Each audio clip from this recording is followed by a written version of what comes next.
we just want to expose some of the spirits that have been in operation in the church. So when we say the spirit of Absalom, we are simply saying you have embodied the character of.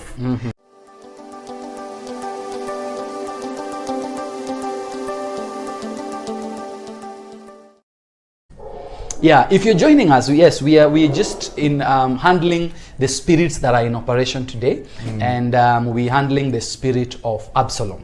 So, Ongeri, as we're talking about Absalom, please, what does that look like in the church today or in the society today? What are some of the characteristics that can help me identify that this is the spirit of Absalom in operation? Now, of course, the first thing that happens is Yes. when a person is heavily gifted.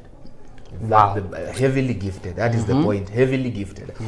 You realize that Absalom was very handsome, long hair, knew how to fight. It reminds me of Saul. It's a very interesting thing. Yes. It reminds me The a tall man guy. of the people, Yes, you know. yes. But sadly, influence should not be mistaken for the anointing. Please repeat that again. Influence should not be mistaken for the anointing. Yes. Influence and anointing are two very different things. Because just because you grow in favor with man does not necessarily mean you're in favor with God.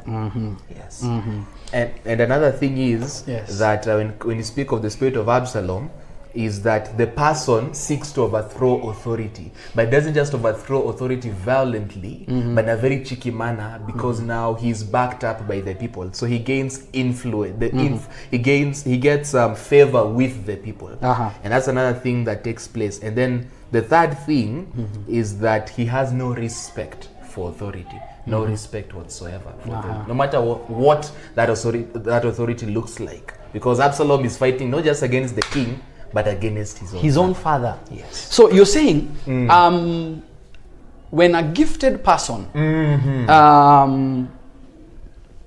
conspires, yes, and does not respect the authority that is there, and this gifted person is you say they are cheeky, and they are, it is like it is a conspiracy. It is a conspiracy. So anytime one that is gifted seeks to wrongly overthrow, get off people in authority, that is the spirit of Absalom. That is the spirit of Absalom. Oh my.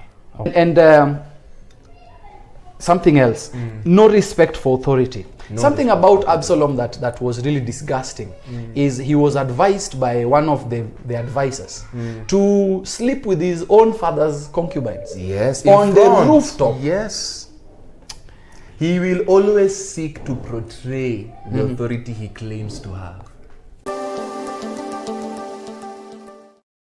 So the first thing you need to understand is Absalom will always speak of the flaws of the leadership, not to the leadership, but with the members.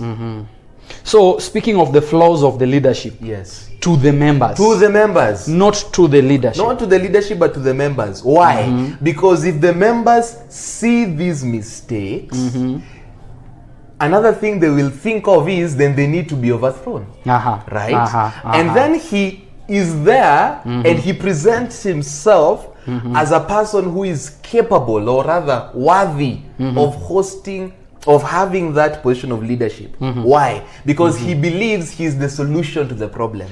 So he offers himself as a solution to the problems that the people are facing. So Absalom's spirit is seeks not only to overthrow the leadership, but presents itself as the solution. As the solution. Okay. Because he's not just talking about the problems, he's presenting himself as a solution. Because two things we see when he says, I wish you had judges who would listen to your problems. Then he goes ahead and speaks of how he would be a good fit as a king. Oh my. Oh my. Something about Absalom. Please tell us about the aspect of him having a statue. Building a statue, a monument of himself. See, you need to understand that he is proud. He worships self, and others worship him. So he worships self, and others worship him. That's the interesting thing. They have found the solution to the problem. They have they already found the solution to the problem. So they are comfortable with that solution. They are comfortable with that solution. So he operates in pride. And enjoys self-worship. Yes, enjoys it. And encourages others to worship him. So he is worshiping self. Yes. And the others are worshiping him. Yes. This can easily be a trap for any person that is talented. Because people that are talented in the church, we have the setup of the limelight, the pulpit. And when someone is at the pulpit, we can applaud and say, yes, yes, you are the guy. And so if the spirit of Absalom is in this person, he will easily take this and use this to overthrow the God-placed leadership. Because notice, people have identified the gifting, but they have forgotten the fact that he has no character. So there's the gifting and there's the character. So they have seen the gifting, they appreciate the gifting, they assume the gifting that is in the person is a solution to the problem, but they forget that the person has no character. Which means for any minister, I believe, for effective ministry, we not only need to have gifting, but our gifting needs to have character. Yes.